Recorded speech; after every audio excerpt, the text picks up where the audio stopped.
Hey, this is Travis from Toothless, and you are listening to Heavy Mental Breakdown.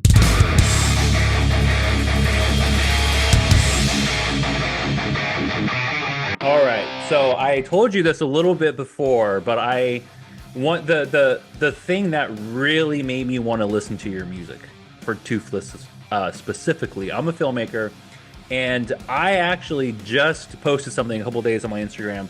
Um, I my very first short film was called Toothless, Oh, no way. and it's about a tooth fairy who's actually a monster. So instead of taking the tooth, she takes the kid, and leaves the tooth actually. So it's That's kind of sick. funny.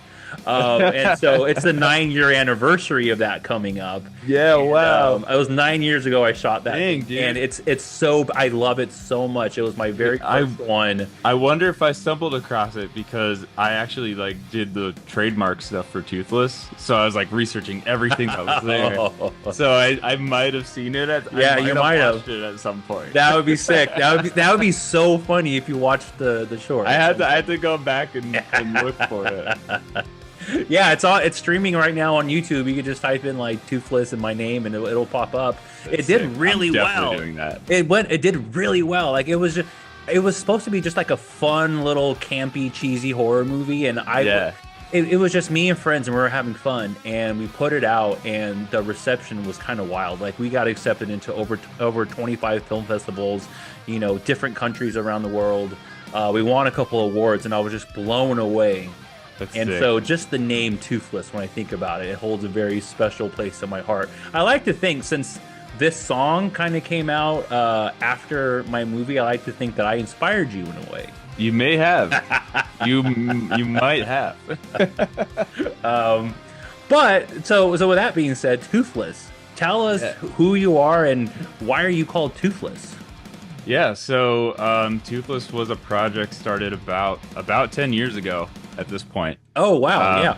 yeah, so two of the original members, it was James, who's still the drummer, and Eric, who is no longer in the band, but still a friend. They wanted to start a heavy project, and so I auditioned to do vocals in it. And this was around college. So just, yeah, 2014, I think. Is that when you graduated college? Yeah. That's yeah, when I graduated college, too, in Okay. 2014. Yeah, I got a 2-year degree in audio engineering. Sick. So I met a good amount of people who are still like involved in the music scene around here at college, and yeah. So I don't really think there's a great story behind the name.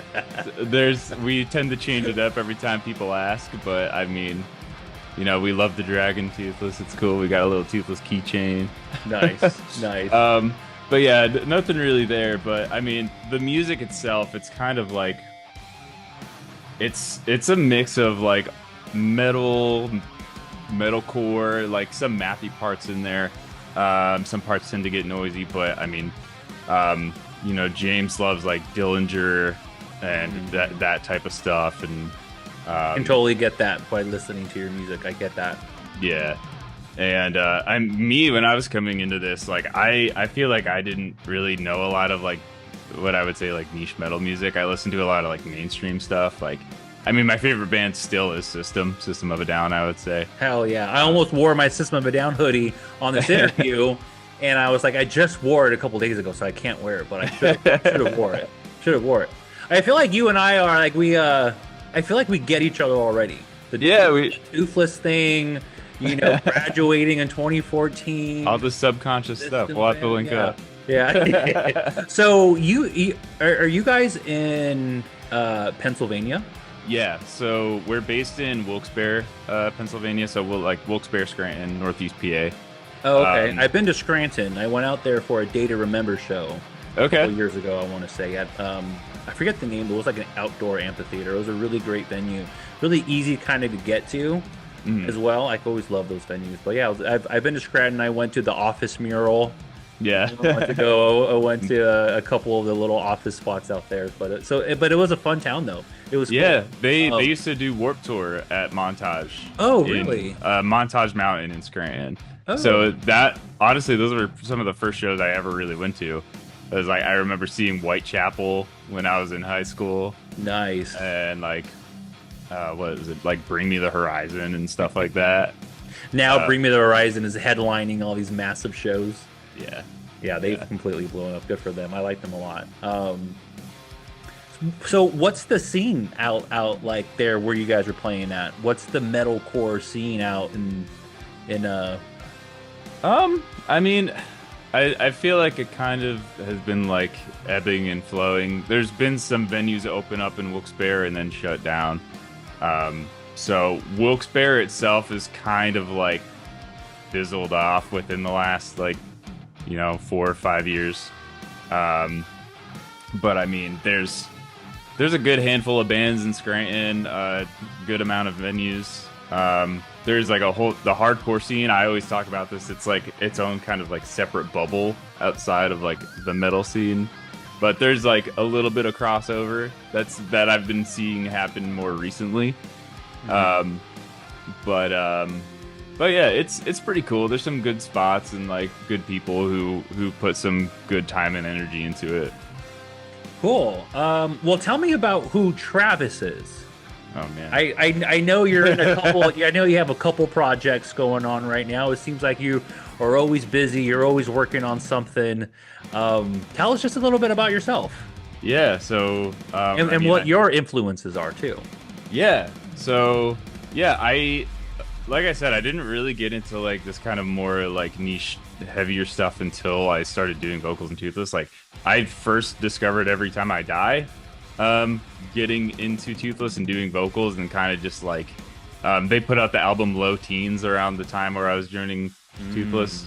So I kind of like listened backwards to the discography for that, and super sick stuff. I really liked it, and I got more into Converge and like more noisy, dissonant stuff like that. But I mean, I grew up listening to like System and I don't know, just like more run of the mill type of stuff. But yeah, I mean, I do. I'm sure Slipknot's in there. Mudvayne's on big your time. list. Yeah, you know, big all time. all those dudes. Yeah, for sure. Love it.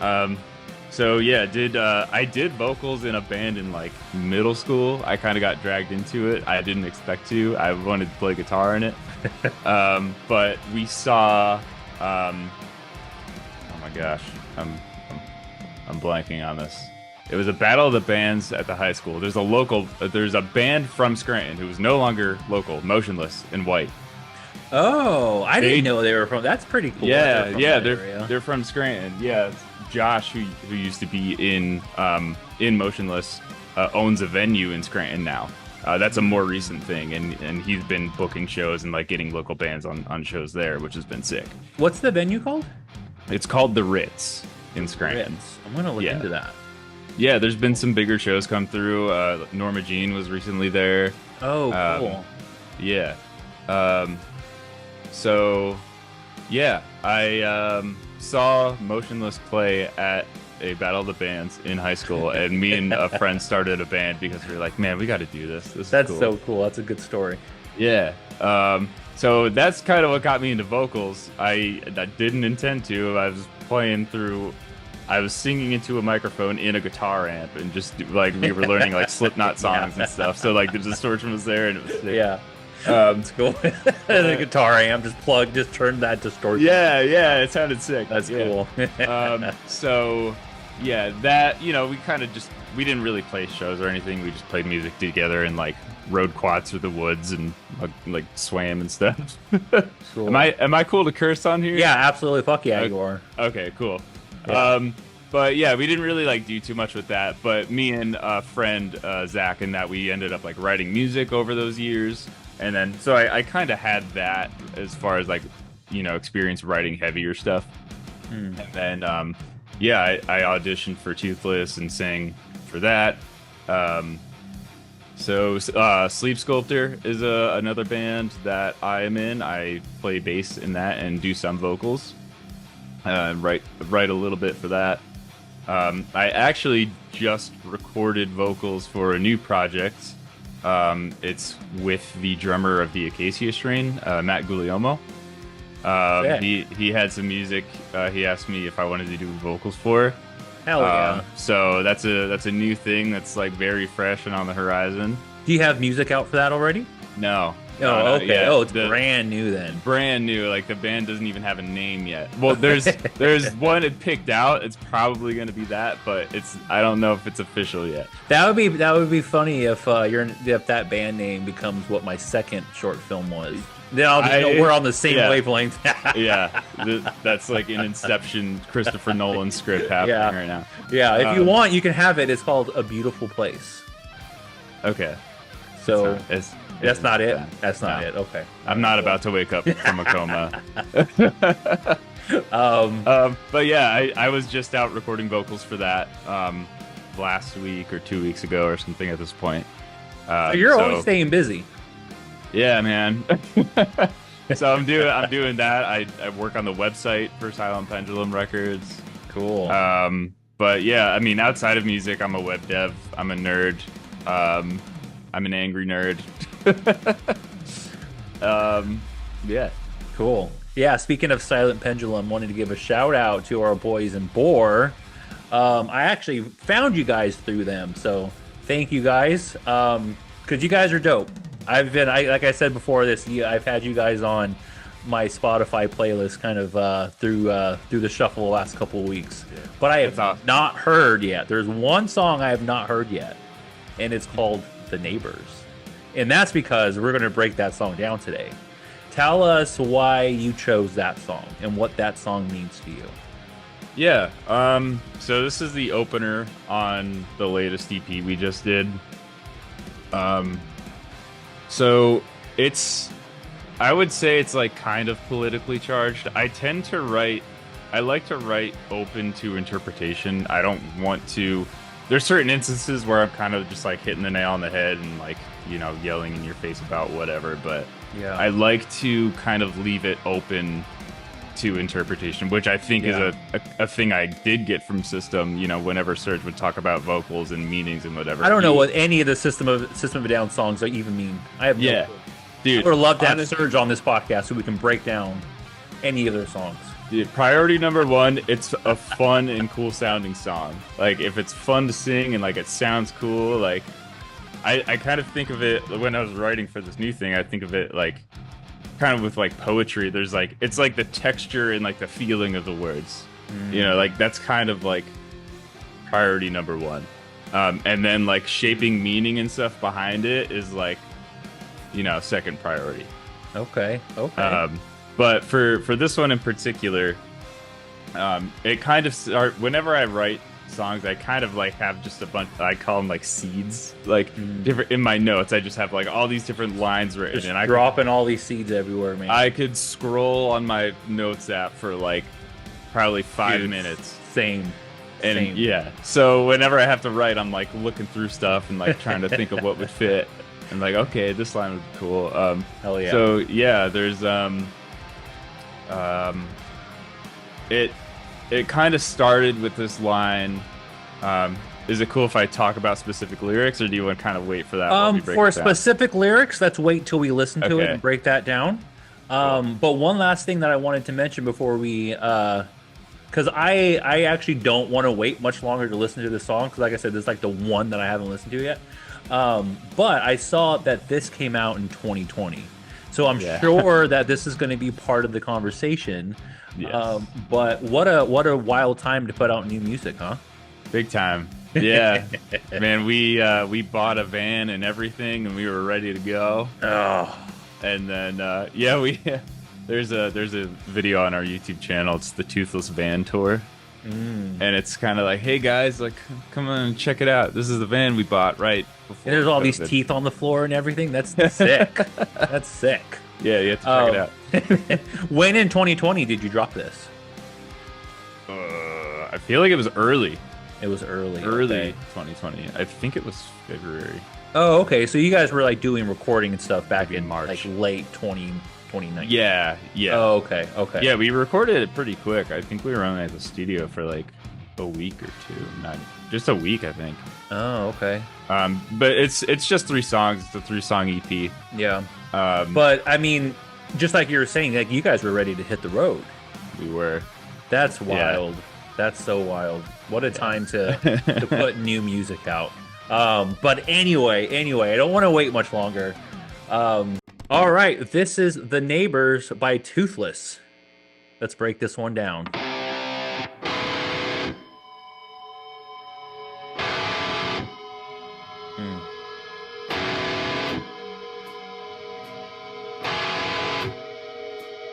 Just that intro already kind of reminds me of Korn. It reminds me of the intro for like Blind. And then it's just like, wait, what's coming? You can feel the buildup. I like it. We kind of started that off as a joke, and then we were like, actually, this is kind of sick. No, I think it's great. You guys are like setting the tone already. It's like, oh, okay, all right. And you can hear the like guitars in the back, kind of like getting ready to go too. It's like a war song. Put it on for when I go running. All right, enough talking, man. I took a path less traveled to the place I'll call home. I never met the neighbors, but they won't leave me alone. They've got rusted crowns and rotten mouths, but they never speak. They never speak.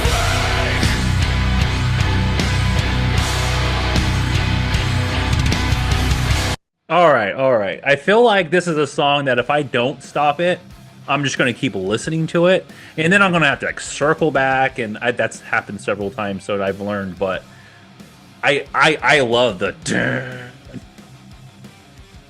I love it, dude. It's fun. It's fun live. Fun. We'll usually open up the set with that and not kind of tell anyone we're starting and just play those. Oh, that's like, the perfect pops. song to come out to. Yeah, it's That cool. is- And then the that is people sick. that know it, oh, it's Yeah, that's cool. That's cool. Actually, am I even gonna lie? I would show. I don't know if you can see that. I got chills. You probably can't. Anyway, it gave me chills, honestly, because Hell yeah, I that's can awesome. I can see like the lights turning off, yeah. and then you just hear the dun, and then it just like maybe a fog machine going on, and it's just like the guitars plug in. You hear that going. It's sick, dude. It's sick. I love that. Let's break down these opening lyrics here. There's one that caught my attention that I like a lot. But I took a path less traveled to the place I'll call home. I never met the neighbors, but they won't leave me alone. So I took a path less traveled to a place I call home. Is what's so home is somewhere you don't know where that is almost, and or you've separated from it and you've lost your way. What does that mean? So, I feel like when I was writing this, there was a lot of discussion on like immigration and stuff, and just like I kind of imagine this where like someone has gone through such hardship to like escape a situation where like they're trying to find safety and something like that. So I kind of imagine that like someone's coming to the United States and trying to escape a dangerous situation or whatever it may be, and they're coming to this place and then the next line, I never met sorry, did we get to this next line yet? Yeah, so I never met the neighbors, but they won't leave me alone. Is that kind of like the government almost in a way? And it's like or you and it could be the government, it could be like the literal neighbor, who doesn't like this new person they haven't seen, or who might not be too fond of immigrants or something like that. Gotcha. What a fitting song for right now, huh? And this was written 5 years ago. I was thinking the same thing, because we wrote this during the first Trump administration. Yeah. And then there's kind of been this gap, and then I'll foreshadowing. There's another album coming out very shortly. Sick. A full-length album. So Yeah, I'm sure you guys have had a lot to be inspired by to write some angry music in these last couple years or so. yeah, it writes itself, man. It writes itself. They've got rusted crowns and rotten mouths, but they never speak. Rotten mouths, and it's funny. When I think of the name Toothless, I think of like a rotten mouth. I think of like teeth being like decaying and just like falling out or being pulled out. So I just see a mouth that's just disgusting, and you don't want to kiss that mouth. You don't want to go near that mouth. Hasn't been to a dentist in forever. I just went to the dentist last week. That's why I said that. Hell yeah. Dental health. Dental health rules. Dental health awareness month's coming up. And rotten mouths, they never speak. They've got rusted crowns. Is that kind of like the people in charge? Yeah, I think in my head I'm kind of like trying to personify this image of like, you know, this grotesque person who has like this sense of authority, this like spiked rusted crown and this like disgusting face and mouth, then like they're just kind of spewing that hatred, you know? And just like this unsettling image of, you know, someone who's just outwardly projecting this like disgusting like sense of authority. So it's like their hatred is like rotting them from the inside. Yeah, I think that's such a cool visual, like that. You know, I kind of talked about it before. Like, I kind of focus on like textures and like word, like just like how the words feel and sound, and I feel like rusted crowns and rotten mouths is just like such a strong like visual like thing that just sticks. It is, and when I said that there was a line that stood out to me, that was the one. Yeah, because I liked that one a lot. I was like, oh, that was the one that stuck out because I automatically got a visual there. Yeah, and with the lyrics, I was kind of able to put in my own perspective on that. But it's interesting. Like, if I didn't know, and this was your whole goal of writing this lyric. So if I didn't know what this was about, I would have no clue that this is what you're even talking about or thinking of or referring to. You know, to me, I took a path less traveled to this place I call home. Like, to me, it just seems like someone who's lost their way and doesn't know how to get back home, or has they've lost themselves so much and they're kind of so far gone that a crown that maybe they thought that they had has gone rusty. You know, they're not that person they were anymore. Yeah, their rotten mouths is just a disgusting way of speaking, and that's pretty dead on of what I thought.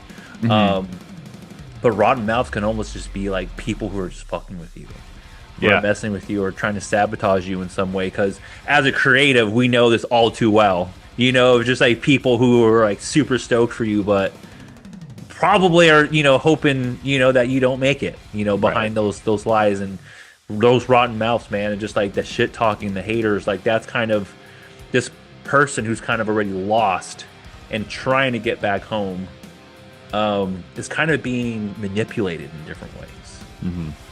Yeah, I think that's definitely like, I love that you can interpret it in different ways. I like writing like that for sure.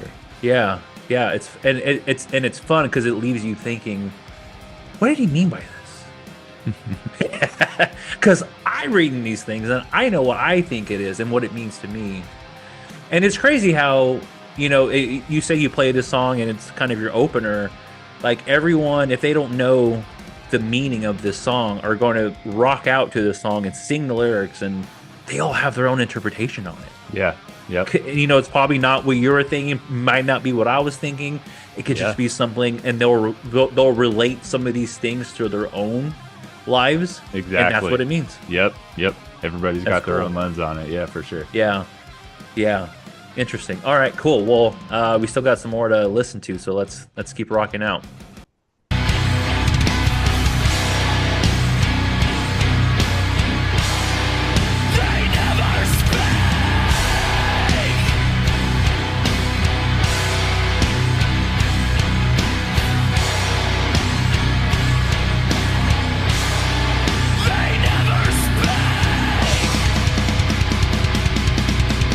switch up there. I like it.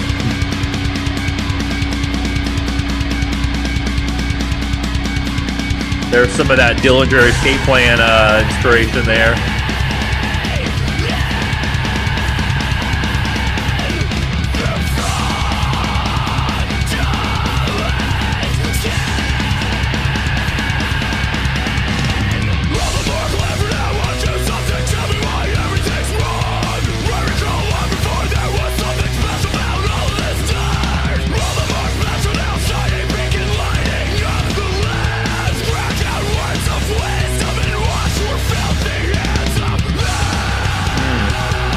All right, I gotta stop it there. All right. Breathe me in through fraudulent skin. All the more clever now. Aren't you something? I like that. Aren't you something? Aren't you something? And so this is actually taking me even further to what I thought.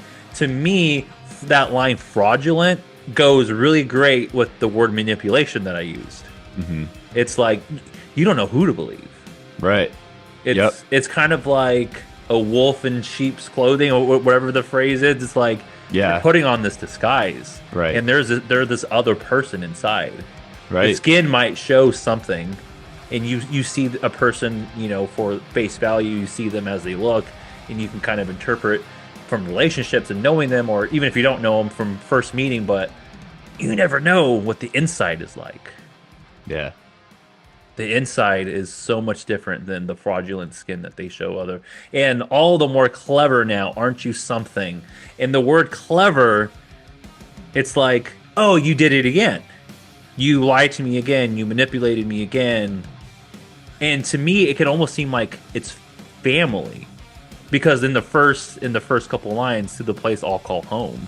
Okay. It's almost like you have internal like family members who have kind of pushed you away from home, and they never speak. They don't speak to you. I don't have this relationship with my family anymore.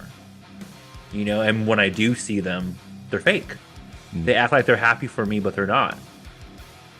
And that's something, aren't you something? That's something. Like, to be a person who's just, manipulative and tries to get under people's skin and does it for the thrill of it. That's what this is to me. Okay. But to you, what's that? So this I kind of think of all the more clever now, aren't you something? Oh, like, so you have all the answers. You think you know how to interpret all of this, and you know the correct way to go about this. Mm-hmm. I was leaning kind of heavily political on this one for sure. So a lot of this kind of revolves around kind of imagery with immigration and like very strongly actually the Statue of Liberty. So interesting. Okay. There's a poem on the Statue of Liberty's pedestal. It's called The New Colossus. And so it was a poem that was actually written as a donation to raise money to like purchase that pedestal and get it made. So the poem itself has a line. It's heavily about like this is the gateway to like the new world. So there's these lines in it. Give me your tired, your poor, your huddled masses yearning to breathe free.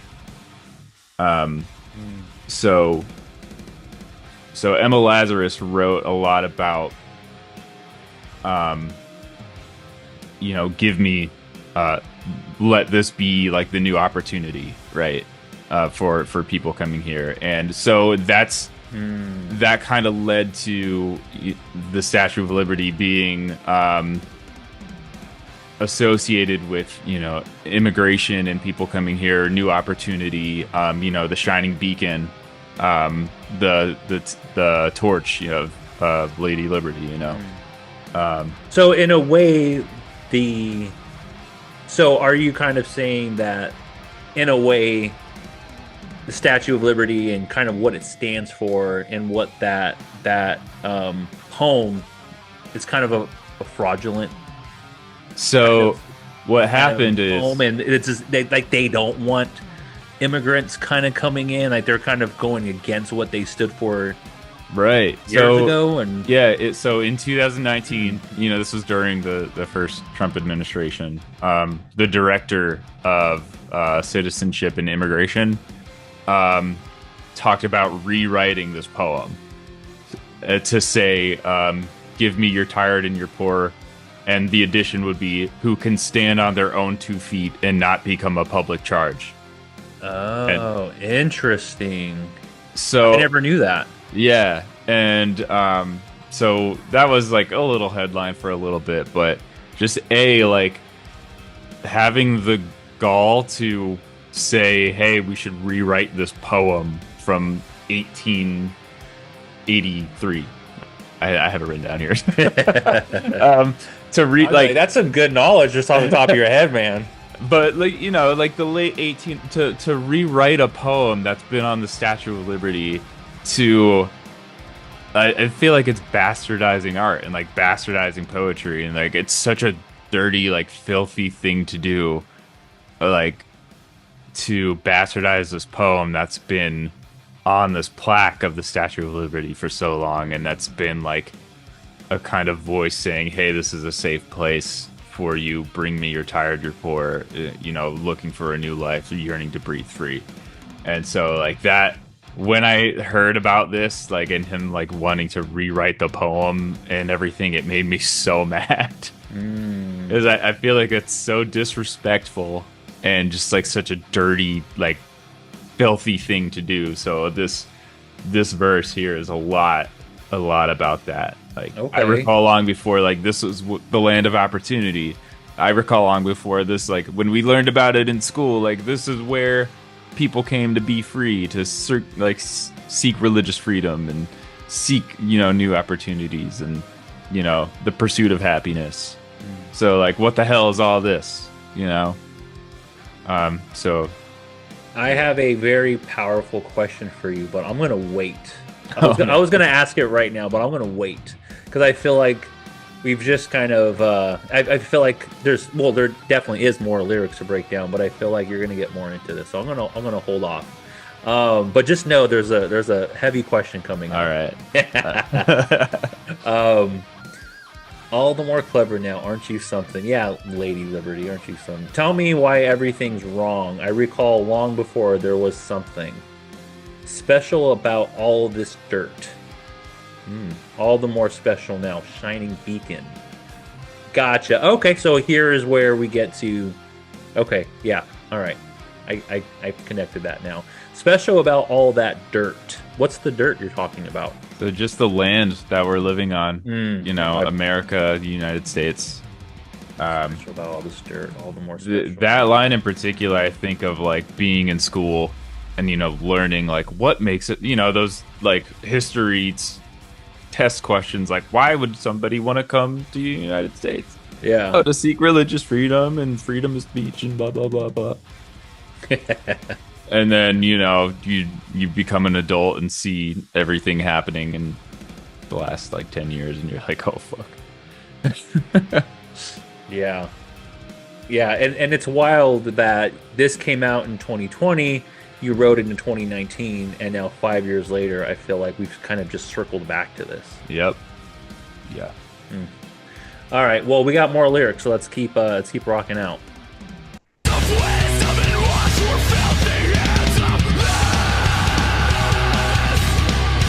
Lighting up the land, scratch out words of wisdom, and wash your filthy hands of this.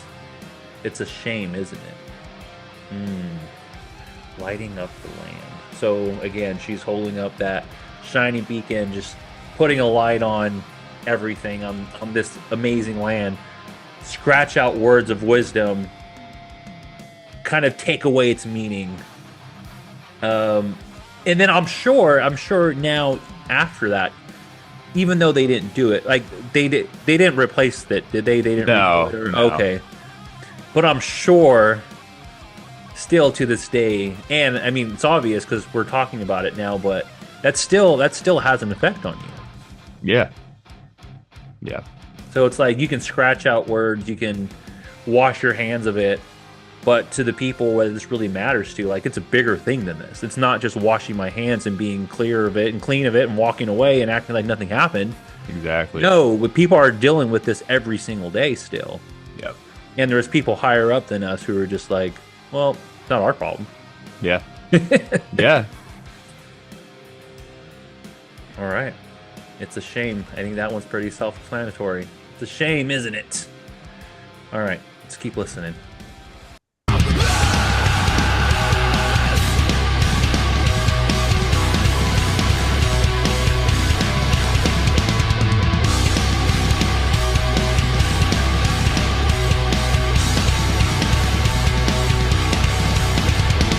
It's a shame, isn't it?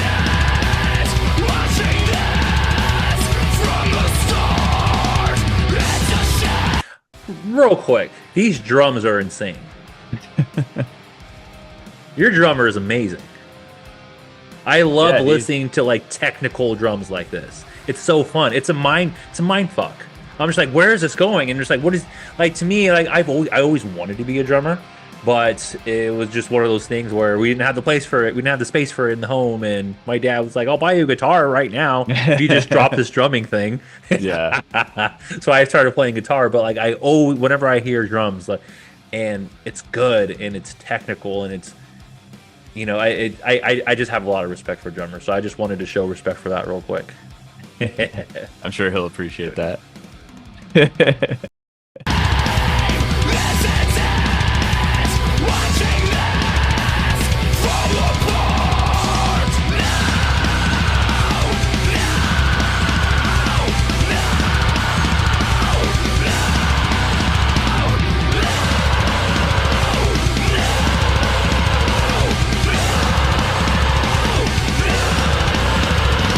Are both those screams yours?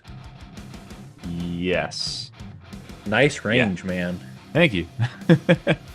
I've always been a fan of multiple vocal things going on. Like, for example, one of my Yeah. favorite bands is Avenged Sevenfold. Okay. And I love how he switches from like the singing to the screaming, and then sometimes he's screaming and singing at the same time. Yeah. It's just, I don't know, it just makes it feel more atmospheric and bigger than and like bigger than life almost. Yeah, I feel like with Norma Jean, big fan of that.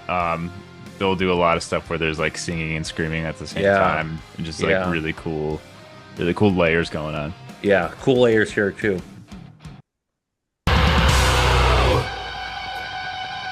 Oof. This is where the pit opens up.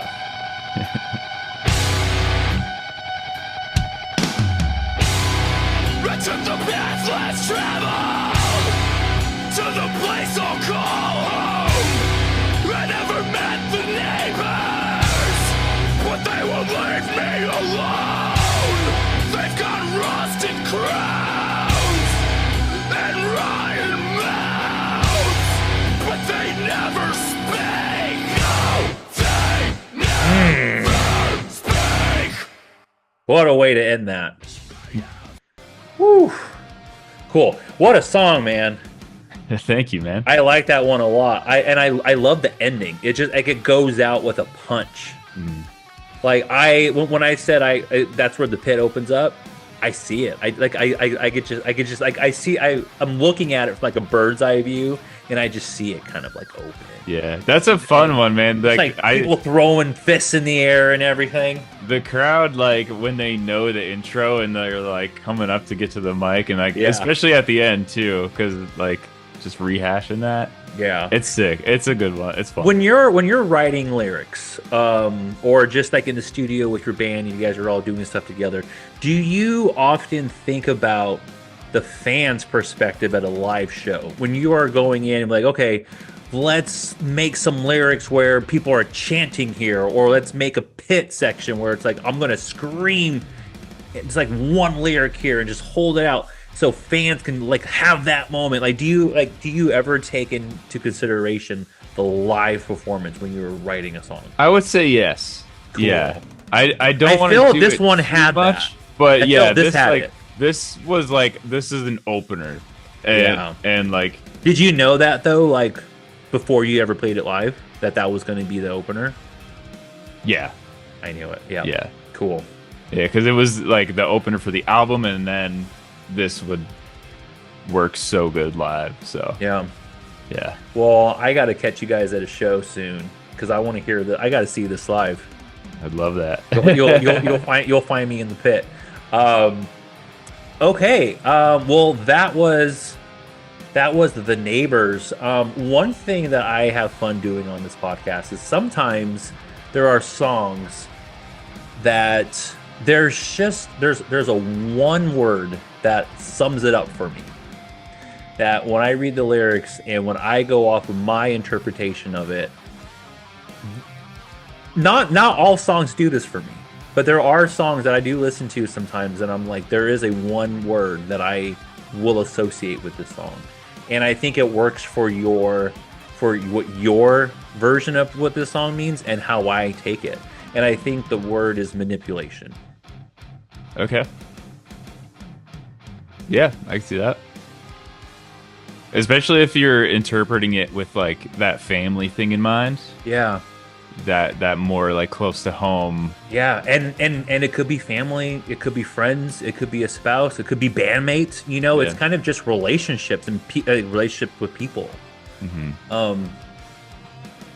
I really love the rusted crowns and rotten mouths line, and the through fraudulent skin. Yeah, those are solid lines in there. So I told you I had a question. I wanted to wait till the end. Obviously, this song has a lot of meaning to you. You know, it's a topic that is passionate to you. Why is that? Why is this topic so passionate for you? Where when you go into a studio or where you're writing lyrics, you're like, oh, this is what I want to write about. Why is this topic something that you're so passionate about? I mean, for this, I just plain and simple, I feel like everybody should treat each other like a human being, you know? Like, I feel like humanity is at a point where we're kind of past, like, scarcity. You know what I mean? I feel like everybody on the earth, this might be an optimistic point of view, or just like, you know, I might not know all the facts here, but I feel like at this point humanity can provide for everybody and we can all be safe and happy. And yeah, I mean, just treating somebody like shit because they're from somewhere else and just like seeking a new life and like seeking safety and like, you know, a life for their family, it's just very disgusting to me. And I mean, yeah, I mean, I feel like you should just treat everybody with kindness and not be a dick, you know? I like that. When you are writing lyrics, is it often that you pull from world events? More recently, yeah. Because I know you said you have a new album coming out soon. Yeah. Where did you find some of the inspiration to write the new music? Is it kind of just like we were saying, like right now we're kind of just writing the stories? Yeah. You know, as it is. Is that kind of where you are pulling some of the inspiration from the new music? The new album, there's definitely some like political touch points. I think more so like. So this album, for example, is called Misinformed. There's like a lot of misinformation and you know people are, you know, manipulation. People are being very susceptible to being manipulated with like the information age and the internet and everybody being connected at all times. I don't trust anything anymore. I'm at a place right now where I don't watch the news. I don't even watch podcasters and influencers who I used to like. Let's go back to living in villages. You know? Yeah, Villages. Did you ever see The Village, the M. Night Shyamalan movie? I have, yeah. People give that movie a lot of shit, but I like it a lot. It reminds me of like a Twilight Zone episode. Yeah, it was a good, yeah. It was the actually ending. really good. Yeah, But yeah, with like the new album, it's really like about history repeating itself, and you know, like trying to break out of these cycles, and you know, more misinformation, escapism. You know, like trying to like cope with being in this world that's just bombarding you with negativity and trying to get you to hate each other. it does feel that way. Like there's a lot of division. Yeah. I mean, just even when you think of different countries, different states, all the states have different flags, and it's like we're all so united. I feel like we're so past that. Yeah, exactly. You know what like, I mean? We're so united, but we're also so divided in this. Yeah, we should be. It's so crazy. We should be like. We should be so past that, I think. And you mentioned something earlier about money, and you're like, oh, we can provide for a lot of, you know, for everybody almost. And you had said something like that. And I agree. You know, I see the things that we spent money on just as a country. Yeah. I mean, this new, it's so wild. This new like ballroom that's being added to the White House. It's costing like billions of dollars. It's not even like metaphorical. It literally just is like a golden ballroom. You know what I mean? And I'm like, wait, hold on.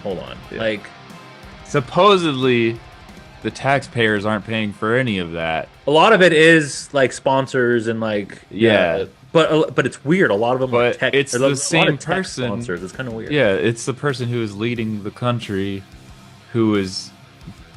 Yeah. But does he though?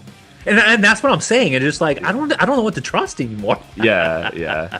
It's again with like the information age and just being able to manipulate people so easily, whether that's on an individual level or a state level or country level. Yeah. I don't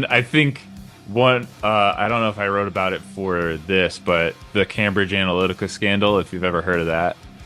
Remind me, it sounds familiar. So there were like private companies paying to basically influence like election results. Oh, yes. So like that's kind of like I feel like that's kind of like the start of a chapter of, you know, it's nothing the United States hasn't done to other countries, of course, but like just having like state-sponsored actors influencing individuals to sway their vote one way or another. Yeah.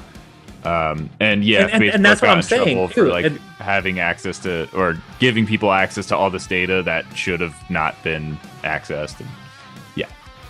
And that's kind of what I was saying a little while ago about you can follow somebody and agree with a lot of what they say and you know and follow them but it's like who knows if they're being bought out and they're just telling you what they're being paid to tell you that they don't even believe that. And then manipulation. Yeah. And then if there's something that seems like it might be a positive thing, but then part of you is like, this might be too good to be true. Like, Right. do I believe it? And you're just constantly living in this doubt and this like, just being skeptical of everything all the time. I want the aliens. Yeah, dude. Bring Again, the I aliens. said, well, they're I'm on their an way. angry nerd. They're on their way. Nerd. I'm a On big that Star 3-Eye Trek Atlas. fan. The 3-Eye Atlas is coming. The I aliens wish. are on it. I wish. Beam us up, dude. Take us out of here. Take us out. Oh man, you know it's funny. I don't think I've ever talked about politics on this podcast before. I'm sorry to be the first. No, but it's fine. I actually always, really try to- enjoy. I really enjoy having these conversations, and sometimes they can get heated and whatever. But it's I just love talking to people and hearing different perspectives. Yeah. Like I definitely know what I like and what I kind of go towards and believe, but I don't know. A couple years ago, I had a buddy who I didn't agree with, and I just asked him like, dude, why do you believe this? I'm like, I have no clue why you support this, Can you tell me why? And he just very calmly, respectfully just told me his thought, and we had a great conversation, and it just led me to think, oh, I never thought about it that way. Yeah. And all that's that has to partly happen is just like level-headed discussion. And that's partly why I started this podcast. I'm just like, I want to talk to people. I want to get in the brains of creatives. I want to read these lyrics and be like, what gives this person that creative itch? When they sit down to be creative, what's that spark there? And so this is a fun one, because I would have never thought that this was a political song. And but you wrote it with just, that's your mindset, but you wrote it in a way where people can connect it in their lives however they want. Yeah. Yep. So what was the reception for this EP or for this song when you guys put it out? It seems pretty solid. I mean, live people definitely dig it. They're up there grabbing the mic and screaming the opening and the closing and stuff. That's so cool. But yeah, it's been pretty solid. Of course, the timing with COVID, we couldn't really play shows to support it. Yeah, we didn't even get into COVID. Yeah. Yeah, this track was released in, you said, March of 2020? I think it was March. Hold on. I haven't. If it was like March 8th or 9th, that would have been pretty nuts, because I think that's kind of when it started. Oh, it was in May. Okay. Well, so I mean, but that's still like that was. Yeah, we were just all lost. Yeah. And confused in May. Yeah. Of 2020. Yep. We were all scared at that time. How did it? So I know you said that you guys were recording in 2019. Correct. So there was really no recording of this album in 2020. No, but I mean, COVID did kind of play a factor in the recording, I would say. Oh, in the record. Okay. Yeah, I know. In what way? So our engineer, and I think, so every time I die, they always did Tid the Season, and they did Tid the Season for 2019, and a lot of people got COVID, unfortunately. Okay. But our drummer ended up being sick, and our engineer ended up being sick as well, because his band End, I believe, played it. But actually, it's such a blur. Yeah, it's crazy. Yeah. That whole time is kind of a blur for me too. Yeah. I ran the Los Angeles Marathon on March 8th, and everyone was talking about the marathon just being canceled. And I'm like, no, I've been training for this for 4 months. Do not cancel this run on me. I was training for so long, and we ran it. They still had it on, but it was literally 2 days later or something like that, where it just. Yeah, if the marathon was just 1 week later. Because it was it April that kind of really was when it was March. It got crazy? Okay. It was mid-March. Yeah. I mean, I will say, I feel like the work from home life really got nice because of COVID. People got used to doing video calls and stuff like that, and not having to meet in person.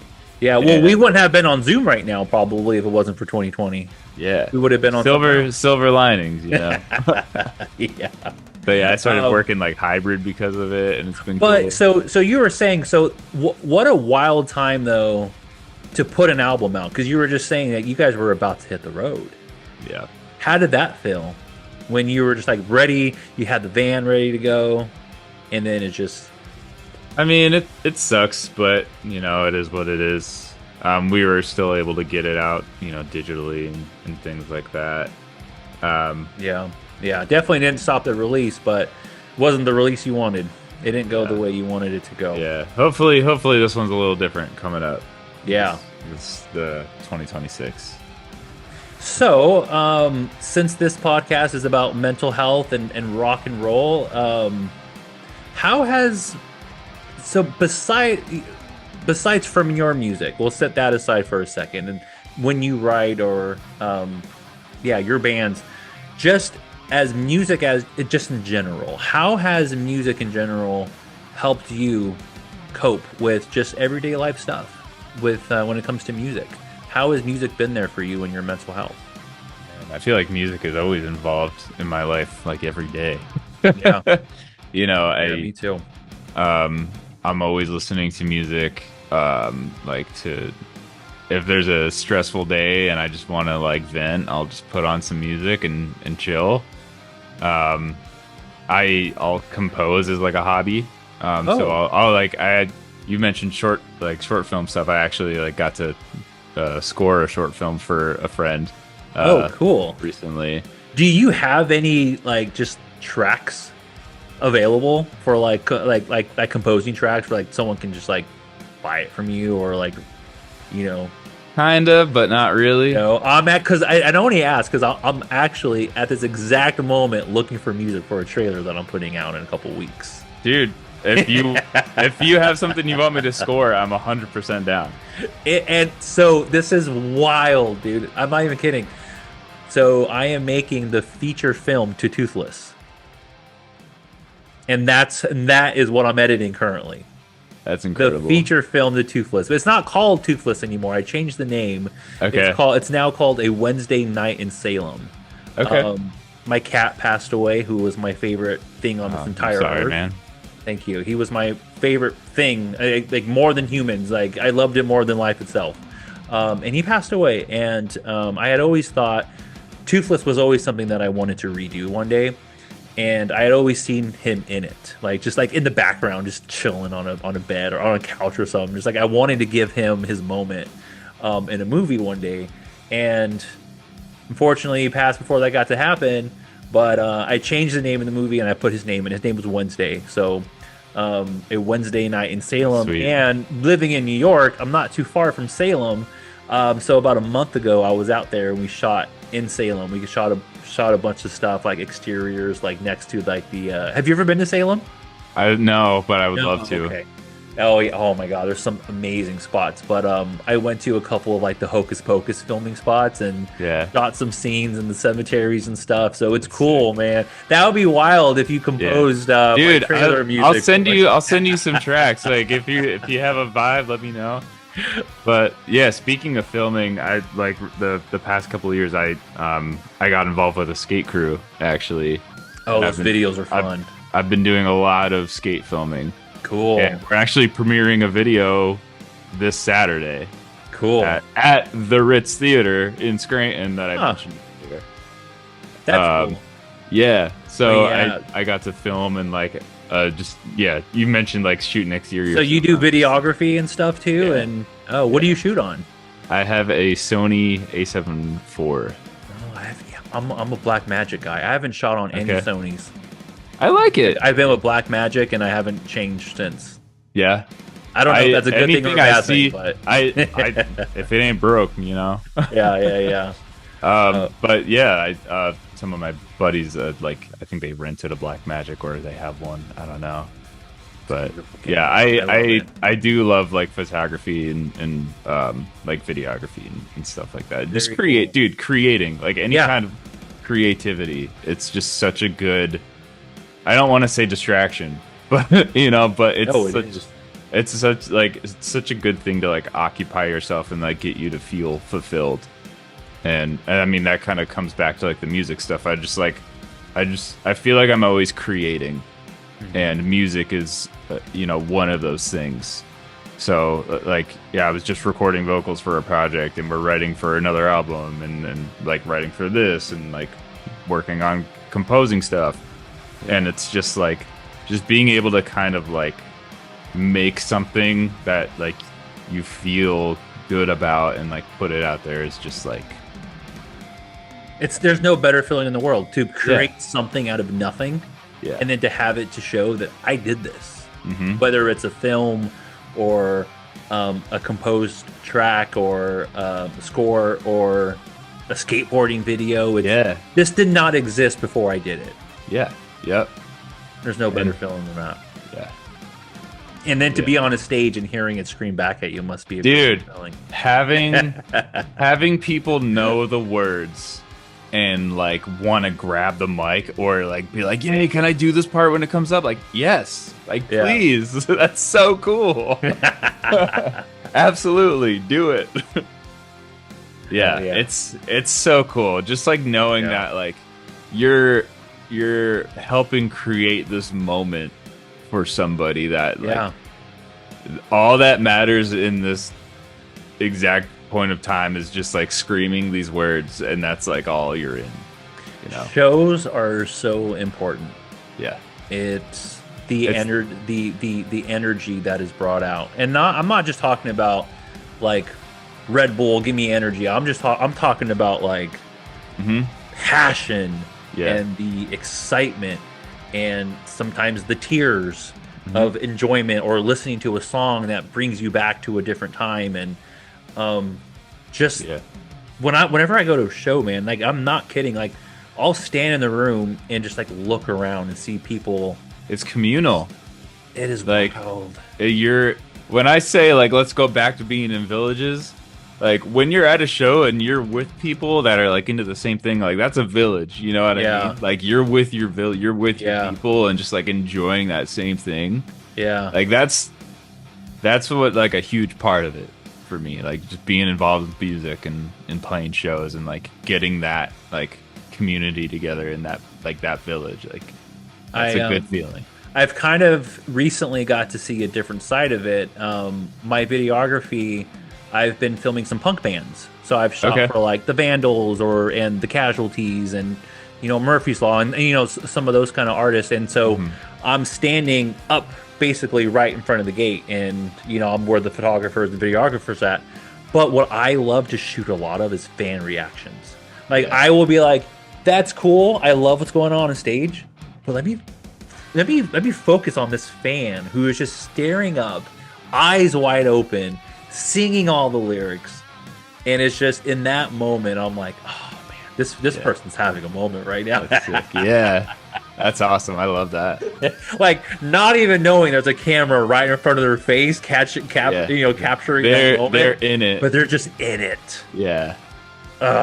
Yep. Music, man. Music. Sick. Well, speaking of music, you guys have new music coming out. We do. Tell us what you can tell us about it. Yeah, I'll tell you everything I know so far. So yeah, Toothless, we have a full-length album coming out.